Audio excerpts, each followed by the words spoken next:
Yeah, I think that's already happening. It's probably not been evidenced or talked about, or to the degree that it has in logistics. And I know this is most of these statistics and commentary is focused around logistics.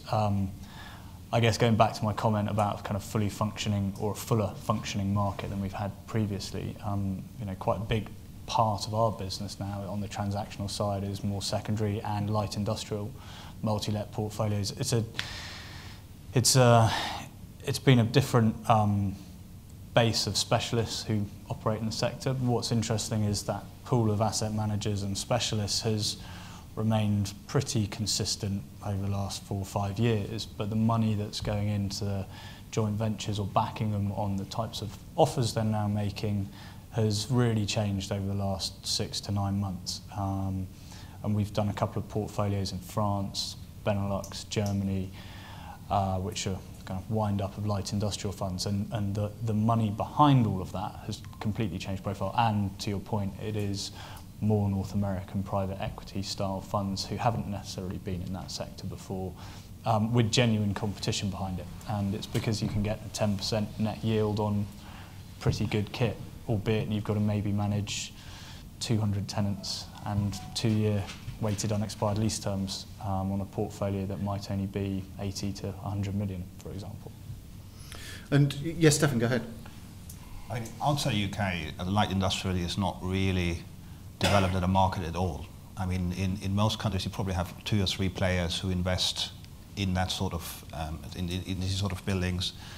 And that's actually a shame, because the UK is actually, the most advanced service economy in Europe, and it happens to be the market where light industrial is the only one where it's established as a kind of investment sector for institutional investors or for a large variety of investors. But it actually would be more Italy, Germany, Poland would be actually the markets where we have the large bulk, the most of the buildings, but that market isn't developed yet, and there's a huge potential there. But it's still very much a niche market where we need desperately a couple of new players who actually want to develop platforms in that area and develop that as an institutionalized sort of asset class. Yeah.